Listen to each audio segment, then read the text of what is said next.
혼자 떠난 태국 여행에서 그녀를 만났다. 54세, 결혼을 포기한 나이였다. 젊었을 때부터 결혼을 꿈꿨다. 사랑하는 사람과 가정을 이루고 서로를 의지하며 함께 살아가는 삶을 상상했다. 하지만 한국에서는 쉽지 않았다. 만나는 여성들마다 조건을 따졌다. 직업, 재산, 부모님의 사회적 위치까지 모든 것이 평가의 대상이 되었다. 결혼은 사랑이 아닌 거래처럼 느껴졌다. 몇 번의 실패가 쌓이면서 점점 지쳐갔다. 상대에게 마음을 열기도 전에 현실적인 문제들이 먼저 다가왔다. 그렇게 결혼에 대한 기대는 점점 사라져갔다. 만나는 여성들마다 조건을 따졌다. 집은 있나요? 차는 어떤 것 타세요? 부모님 재산은요? 사랑보다는 돈이 중요해 보였다. 몇 번의 만남 끝에 지쳐갔다. 진심을 나누는 대화는 없었다. 좋은 감정을 쌓기도 전에 현실적인 문제들이 앞을 가로막았다. 언젠가부터 나는 결혼을 생각조차 하지 않게 되었다. 주변 친구들은 이미 가정을 꾸렸다. 명절마다 가족들과 시간을 보내고 아이들 사진을 보내왔다. 나는 그저 조용한 집에서 혼자 밥을 먹으며 시간을 보냈다. 외로움은 익숙해졌다. 하지만 가끔씩 이게 맞는 길인가 싶었다. 그렇게 무의미한 날들이 쌓이던 어느 날 나는 결심했다. 변화가 필요했다. 그래서 떠났다. 태국으로. 처음 가본 나라. 익숙하지 않은 공기. 거리에는 이국적인 향신료 냄새가 풍기고 사람들은 여유로웠다. 처음엔 모든 것이 낯설었지만 이상하게도 마음은 편안했다. 활기찬 거리에는 각양각색의 사람들이 어우러져 있었고 그들은 서두르지 않았다. 상인들은 밝은 미소로 손님을 맞이했고 아이들은 골목길에서 뛰어놀았다. 거리는 향신료와 길거리 음식의 진한 향으로 가득 차 있었다. 사람들은 서로에게 친절했고 작은 몸짓과 미소 하나로도 따뜻한 환영을 받는 느낌이었다. 바쁘고 경쟁이 치열했던 한국과는 사뭇 다른 분위기였다. 나는 이곳에서 잠시나마 마음을 내려놓을 수 있을 것 같았다. 스스로를 돌아볼 시간이 필요했다. 그렇게 혼자 걷던 어느 날 그녀를 만났다. 방콕의 작은 카페. 더운 날씨에 지쳐 들어갔다. 땀을 식히려 에어컨 바람을 맞으며 창가에 앉았다. 메뉴판을 보며 고민하던 찰나 옆 테이블에서 조용히 책을 읽던 여성이 나를 흘끗 보았다. 살짝 망설이더니 그녀가 먼저 말을 걸었다. 한국 분이세요? 맑고 부드러운 목소리, 따뜻한 미소. 나는 놀라 고개를 들었다. 그녀는 일본인이었다. 네, 한국에서 왔어요. 짧은 대화가 시작됐다. 그녀는 여행을 좋아한다고 했다. 이번엔 태국을 한 달간 여행 중이었다. 어릴 때부터 새로운 곳을 탐험하는 것을 좋아했다고 했다. 일본에서도 다양한 도시를 여행하며 사람들을 만나고 문화를 경험하는 것이 그녀에게는 삶의 중요한 일부였다. 태국은 그녀가 어릴 적부터 꿈꿔왔던 여행지 중 하나였고 이번 여행은 단순한 관광이 아니라 그녀가 스스로를 돌아보고 미래를 계획하는 시간이기도 했다. 그녀는 이미 몇 개국을 여행했으며 각 나라에서 소중한 인연을 만들었다고 했다. 27살, 내 나이의 절반. 하지만 신기하게도 말이 잘 통했다. 나는 무슨 일을 하는지, 그녀는 왜 여행을 좋아하는지. 그녀는 꿈이 많았다. 책을 쓰고 싶다고 했다. 새로운 문화를 경험하는 것이 행복하다고 했다. 나는 오랜만에 누군가와 깊이 있는 대화를 나누는 기분이었다. 이야기는 끝날 줄 몰랐다. 커피를 마시며 우리는 여행 이야기, 삶의 이야기, 그리고 우리가 보고 싶은 미래를 이야기했다.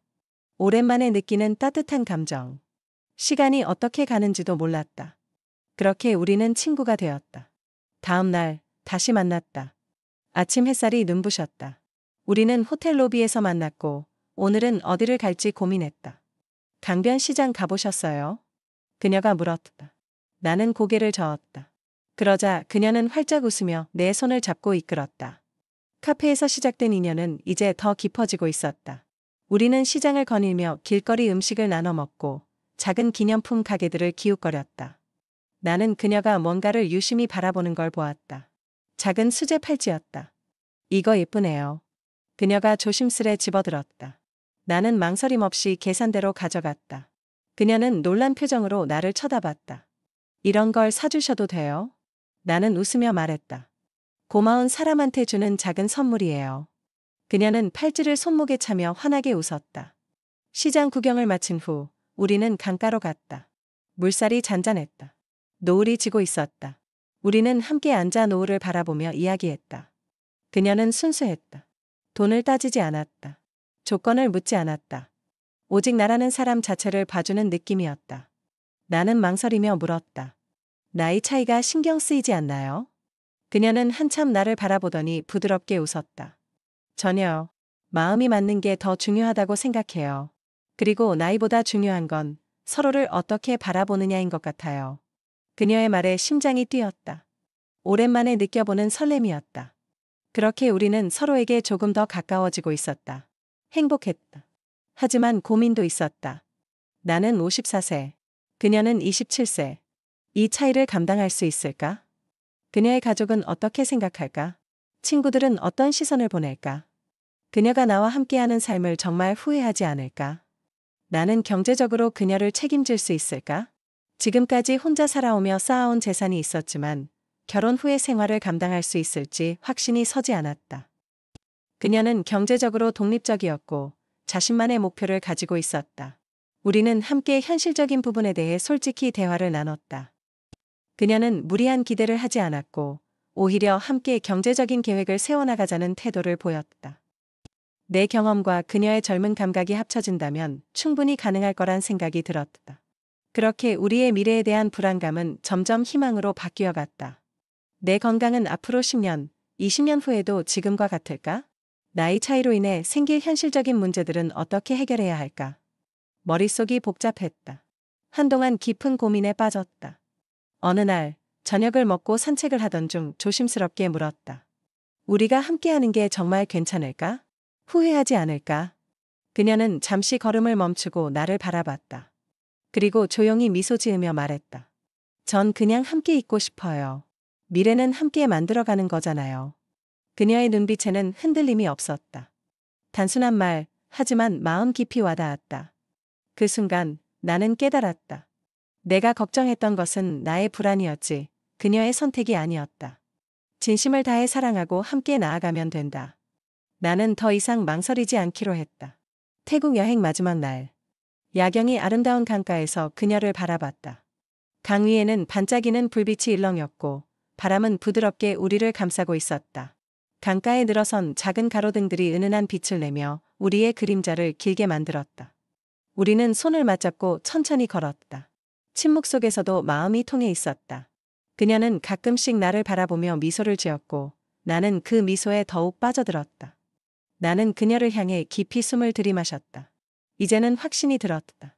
머릿속이 복잡했던 고민들이 사라지고 단 하나의 생각만이 남았다. 나와 함께 해줄래요? 그녀는 놀란 표정을 지었다. 하지만 이내 눈빛이 따뜻해졌다. 그녀의 손이 내 손을 더욱 꼭 잡았다. 진심이에요. 그녀가 조용히 물었다. 목소리는 떨렸지만 눈빛에는 기대가 담겨 있었다. 나는 고개를 끄덕이며 그녀의 손을 더욱 단단히 잡았다.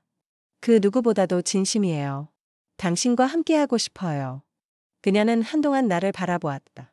한참 동안 아무 말도 하지 않았다. 그 순간이 영원처럼 느껴졌다. 그리고 미소 지으며 말했다. 네. 그 순간 세상이 멈춘 것 같았다. 나는 그녀를 꼭 안았다. 그녀의 손이 내 등을 감쌌다. 따뜻했다. 그녀의 향기가 내 주변을 감쌌고 심장이 빠르게 뛰었다. 멀리서 보트가 지나가며 잔잔한 물결을 만들었다. 달빛이 강물 위에서 춤추듯 반짝였다. 우리 둘만의 시간이 더욱 특별하게 느껴졌다. 그 순간 나는 깨달았다. 내 인생의 새로운 장이 시작되었음을.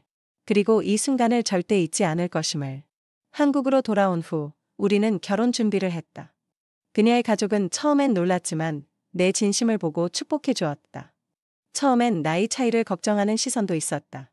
하지만 시간이 흐를수록 우리는 진정으로 서로를 아끼고 있다는 것을 증명해 나갔다. 결혼식은 소박하게 치렀다. 호화로운 예식장은 필요 없었다. 가까운 가족과 친구들이 모여 우리의 새 출발을 축하해 주었다. 신부의 손을 잡고 함께 서 있던 순간 나는 모든 것이 현실이라는 사실에 감격했다. 결혼 후 우리는 태국과 한국을 오가며 살았다.